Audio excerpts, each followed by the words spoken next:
I was able to manage, but you do, you look around and you see that a lot of the world just isn't built with you in mind, sort of thing.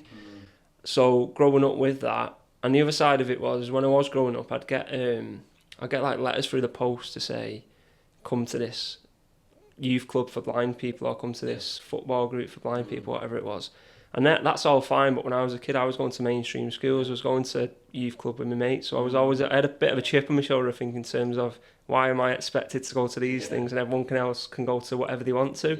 So growing up with that, when I was about 17, I was at a bit of a loose end, didn't really know what I was doing. Come out of school, messed about a bit too much, didn't get the grades I was supposed to have. And then I started going to the gym with family. So my mum, my dad, and my brother Jake. And my mum has the same condition as me, but hers was a lot more progressed because she was older. So seeing her in the gym just sort of brought it home about how inaccessible that space was. Like I said before, there was weights left all over. The equipment had no tactile or audio information.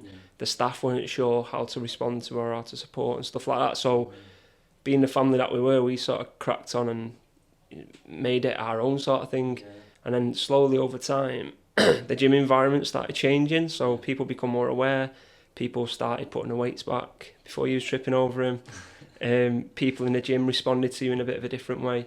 So it just struck me how disabled people, or people who might operate in a bit of a different way to most other people in a space, how that can change the space. It can make people more receptive to that person or that group of people. So that was sort of the thinking initially. I didn't know where I was going to go with that, but I knew I wanted to do something along the lines of supporting disabled people to access more mainstream stuff as a way to improve that environment for disabled people. So that's sort of where the initial idea came from. It's that almost started on a smaller scale, just in your gym that you went to growing up, and then you thought, I could probably do this on a larger scale. And that's exactly what you do now, essentially. Yeah, exactly. So at the time, I didn't know anything in terms of how I would set it up as a company or a business. I just knew that there was a bit of a gap in terms of, I knew people who were disabled were more likely to be inactive. You'd see a lot of disabled people as Paralympians, but there was no sort of average Joe. It was always an extreme. It was either you do nothing or you're going to be a Paralympian. So I knew there was a need for the majority in the middle who just wanted to access the gym or go for walks or running or whatever.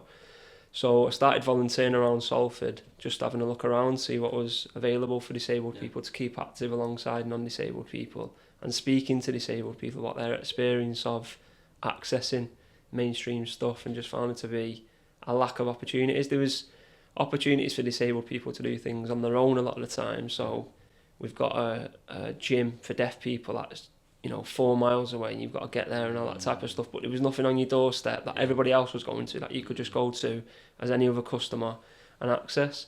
So again, at that point, even though I had all this information, I didn't really know what to do with it. So I went to Salford Junior and just said to him at an open day, look, I've got this idea, don't really know where to go with it.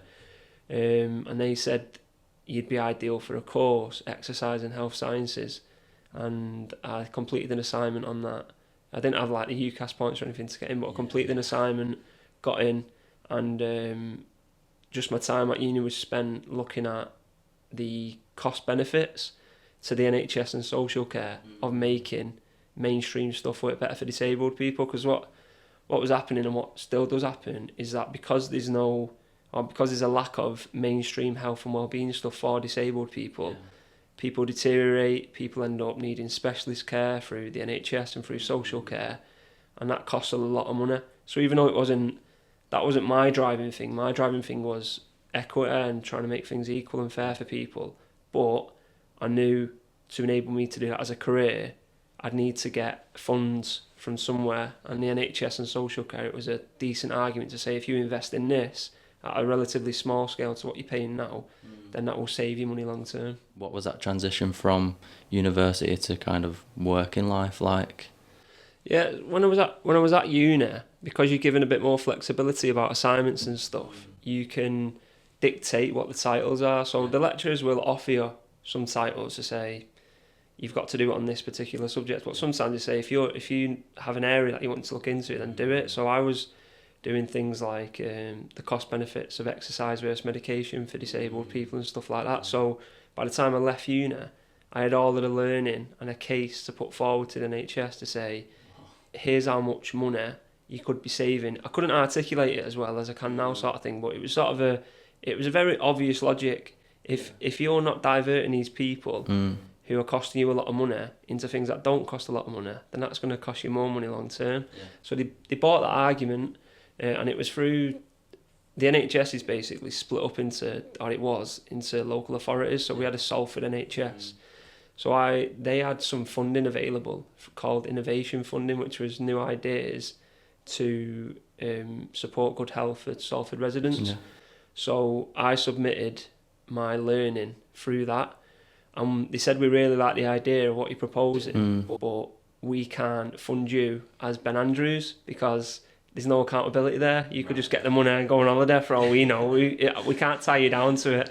So they said, so you can either set up a company, which I didn't feel ready for, or if you know another organisation that could act as an incubator or a parent company, if you like, then they can employ you and you can deliver the work, but it'll be under a bigger umbrella.